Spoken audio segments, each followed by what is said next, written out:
Hey everyone, I'm rather incoherent. I wasn't able to get a gameplay video out today, so I want to take a second to give balanced feedback on the current state of the meta game, and I reckon I'll end up doing this like once a week or at least once a patch going forward.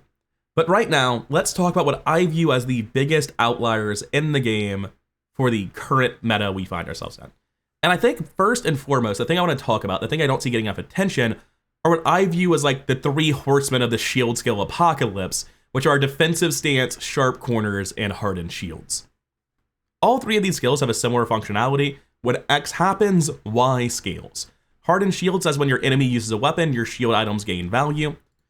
Sharp corner says when you shield, your weapons gain value. And defensive stance says when you use a weapon, your shields gain value. All of these are really powerful effects inherently, and the base values for them are incredibly high. As an example, if you were talking about like gold frontal shielding, right? There are the left-right archetype cards where they give more than a normal skill would, but only to one item. So frontal shielding at gold is just 30 shield on one item. Once you've used two weapons, every single shield item will have gained 40 shield. Defensive stance isn't just outclassing frontal shielding a little, it's outclassing it tremendously, almost instantly.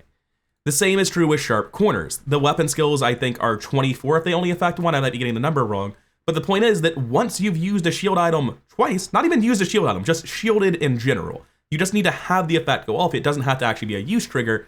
Once you've shielded twice, your weapons have all gained 40 damage. And even a gold leftmost weapon would already be outclassed by sharp corners. And there's not really an analogy for hardened shields. Nothing else really does this where it scales off your opponent's board. But very frequently, you'll see if you play a bunch of aggressive things on the ladder, you'll come in, you'll look at his board, you'll think you're going to win, and then you see that unique animation to hardened shields going off when your items go off, and you're like, oh, I'm dead. Because unless you kill them instantly if they have hardened shields, they're pretty much going to scale to the moon, and unless your build was way, way, way better than them, they're going to survive. Because this is so much shielding against anyone where it matters. So the first issue with these skills is that they just massively outperform other skills. But the second issue is that like the difference is so massive that it starts to warp gameplay patterns in the entire metagame. Typically speaking, a lot of people talk about Dooley being good in the late game, but a huge portion of that power level is just that Dooley holds on to a duct tape all game, so that when you use a weapon, his duct tape, which will be getting triggered by that weapon going off, is going to be gaining shielding. When he uses a weapon, it'll trigger the duct tape, scaling the weapon. Or if your opponent's a dangerous build, you have fast stuff next to a duct tape, and you're going to suddenly be getting a lot more shield. A huge part of people saying late game Dooley is good is late game Dooley is good at capitalizing on these three shield skills. That's not to say they're only good in Dooley. I've seen Pig and Manessa use them tremendous effect too. It's just that right now, because as of gold skills becoming available, you can just hit Nufu and Fortis every single time, that is the generic skill vendor and the shield skill vendor, and start hunting these three skills. And yeah, sometimes you miss them. But generally speaking, with like Dooley builds trying to win in the late game on like day 14 and 15 to get their 10th wins, you're going to need a lot of skills. The skills are going to improve your board in a way where going to an item shop wasn't in the first place. You wanted to go to that skill vendor anyway. But having these there, like the difference between getting your medium items gain plus 12 shield or something and defensive stance is comically massive. Defensive stance is so much better than any competition it has, and the same was true with sharp corners and hardened shields. Because these are all available as of gold tier off of two skill vendors that are both very common vendors, the late game is very often completely warped around these skills, and these skills are stronger than almost any other generically available skill. So as a player, these feel bad. Running into builds that blow me out of the water because they have these feel bad, going to shop after shop looking for these feels bad, and winning because I had like a pretty average build that got two of these instead of none of them doesn't even feel particularly rewarding. I don't like them in their current state. I don't like anything about them. The most important part of balance feedback is how you feel and conveying that and why you feel that way. This feels bad is actually very valuable to a developer. Change X, less so. That's their job. I don't need to give that part. However, in this case, I can't help myself. It's natural for me to want to do it, so I'm going to do it. How do I think these should be changed, even though I know it's less valuable feedback? Well, frankly, I don't think they should start at gold tier. We've seen changes already with stuff like the large multicast buildings, where essentially they just move the gold tier to diamond tier and it stops existing at lower tiers. And like none of these skills are on par with the effects of gold skills. Just functionally, they are so much more powerful than any of the gold skills you can get. And I don't think that they should, like, the difference in doing it 20 or doing it 30, it sounds like 50% more. Once you have defensive stance, your shields are unimaginably strong. I don't even feel like scaling them from gold to diamond does a ton when I'm playing builds that have them. I also think that these numbers are absolutely ludicrously high when you get them early in the game. There's just like no way for someone on like before day 8 to overcome a defensive stance that they actually have to get through your shields. I think that these really shouldn't exist at gold at all. I don't know how to balance them or change them in a way where that's not going to be the problem. They just feel oppressively strong compared to everything else at gold, and the entire late game meta is warped around them because you have such a long time to try to find them when they're available for as long as they are. The next thing I want to talk about is not actually something that feels overpowered, but quite the opposite, something that feels kind of weak. It is Pawn Shop. When I first saw the patch notes, not the current hotfix meta, but the one that led to this, where they fixed Skyscraper and throwing knives, or Space Scraper and throwing knives, Skyscraper wasn't really the problem. But the point is, when I first saw this patch notes, I really thought Pawn Shop would be a very strong build. And then we found out that actually it's much easier to just play something that wins the game like Crook or Regal Blade and not worry about spending a ton of gold getting a Pawn Shop online. And now that that's not in the game anymore, surely Pawn Shop should be strong now, but I mean, you played the meta, there's not a lot of Pawn Shop going around, is there? And the reason I think Pawn Shop's not very good is sort of inherent to what Pawn Shop is. It needs to have such a high value to be worth the slots on your board. You have to spend a ton of gold investing into it, going to shops you otherwise might not be as interested in. And the base value of a silver pawn shop is actually pretty damn low. Like, essentially, no matter how much you sell for a silver pawn shop, you're going to find that your pawn shop is not worth putting on your board. You have to get it to gold. You have to sell so much to get it to a usable state.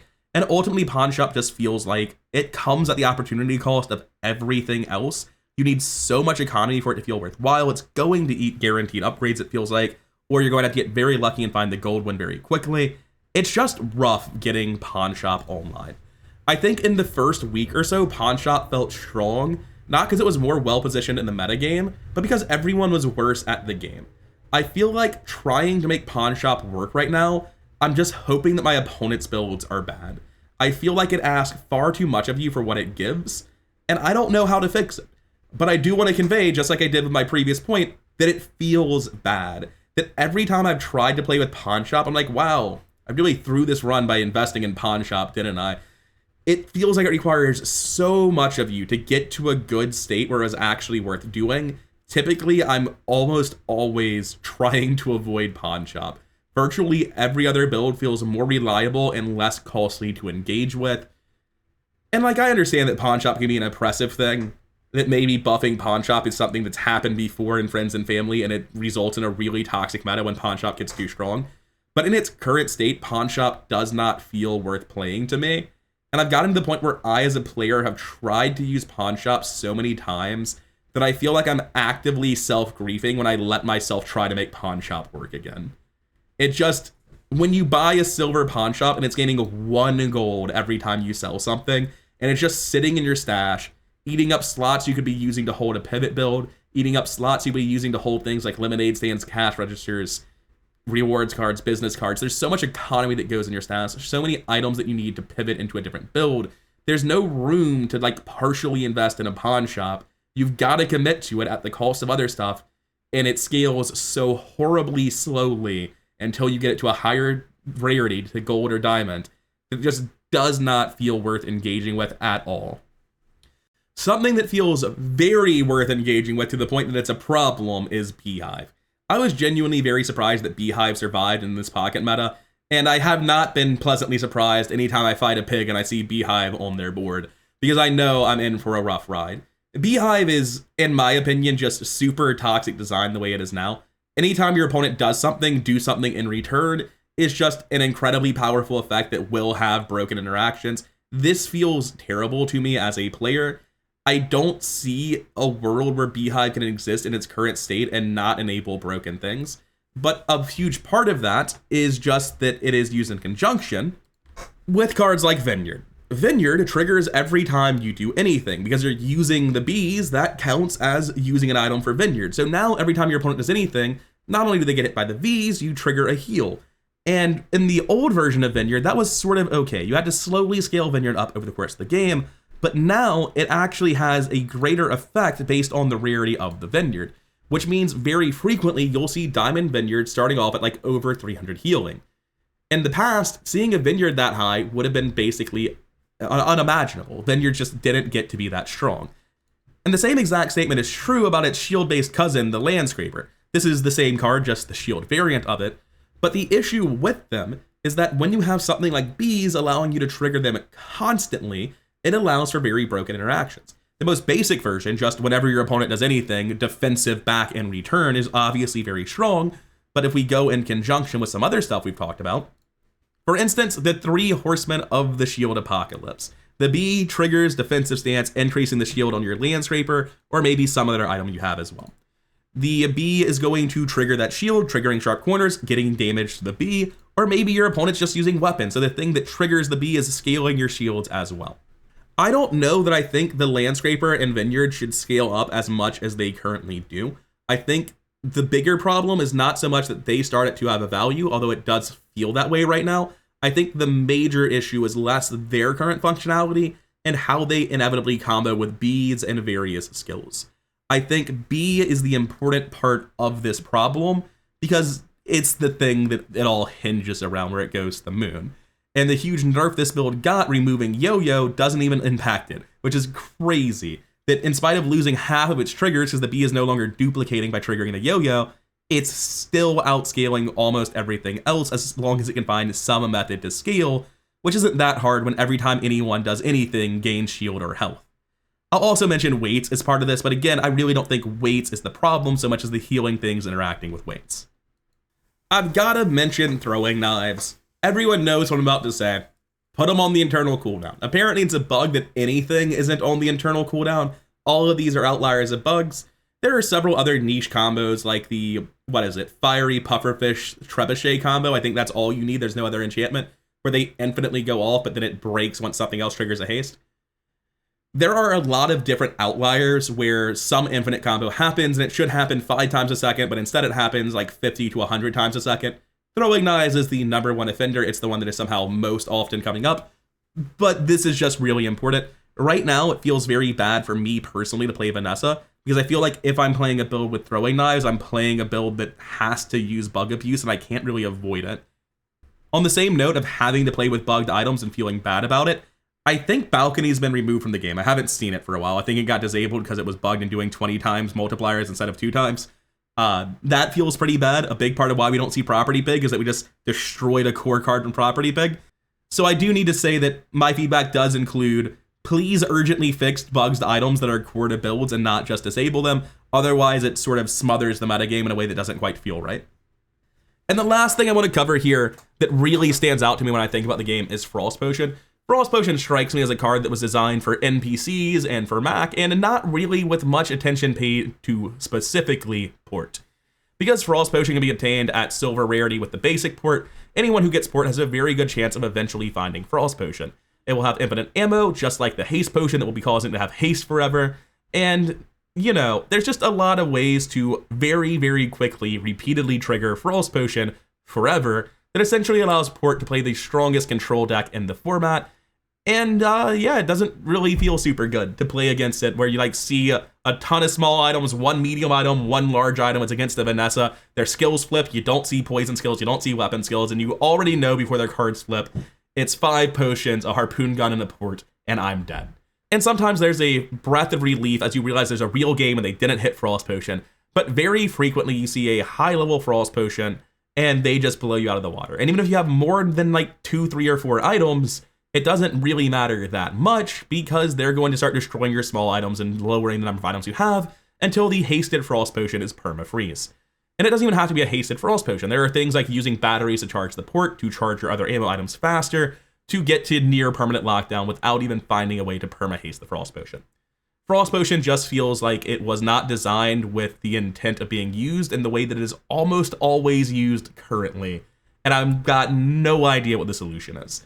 Because right now, I don't know what Mac looks like. I don't know what he's supposed to look like. I don't know what the solution to the problem is. It just feels terrible to me, and I think most people agree with that. In general, losing to freeze and disruption just sort of sucks and people don't like it. It's always gonna be a feels bad. But I think Frost Potion is genuinely out of line. And I say this as somebody who didn't fully agree with the Pierre Conditioner nerf, where I think Pierre Conditioner was very strong and potentially too powerful, but like not at a level where I thought he should not freeze for 2 at Diamond. Like, I can see that Pierre maybe shouldn't have existed at Gold. I don't even know if I really agree with that, but I think Pierre only freezing for 1 at Diamond is incredibly weak. So I'm a person who, even though I know that I don't like losing to Frost, don't necessarily think it's overpowered and needs to just be removed from the game. A lot of people really vitriolically hate freezing effects and item destruction effects. It's just that this one is too much. Freezing, because its cooldown is 5 seconds. If you haste it, you're going to get it down to 2.5 seconds, less than that with the port, because it'll be charging it as well. So you find yourself in a spot where your opponent is freezing 4 items, which tends to be your whole board after he's harpooned your small items, forever. It's just so easy for the Frost Potion to fully lock down your opponent. I'm rambling. I've made my point. It doesn't feel good, and it doesn't even feel like the current use case is an intended use case of the card. Anyways, that'll be all for now. I'm sorry I couldn't get any proper gameplay videos out for it today. I just had like a bunch of games where I basically just got blown the fuck out by the shield skills and tried to force pawn shops and played decently to my opinion, but could not win against the things that I currently view as balance outliers.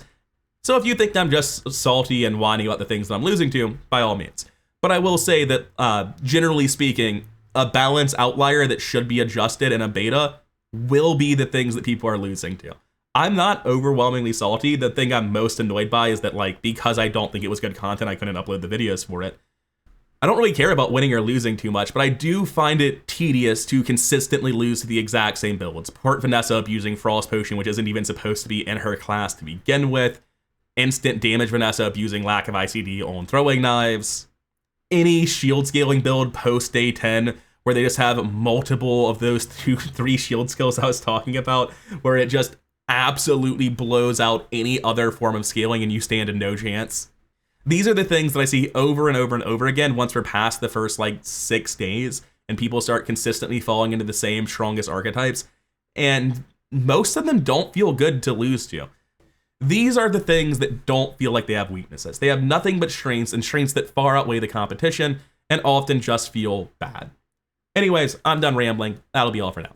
I've been Rather Incoherent. Thank you for your time. If you made it this far, then please do press all the algorithm buttons to make YouTube happy. I greatly appreciate it. Just like I greatly appreciate all of the people supporting me, both as patrons on Patreon and channel members here on YouTube.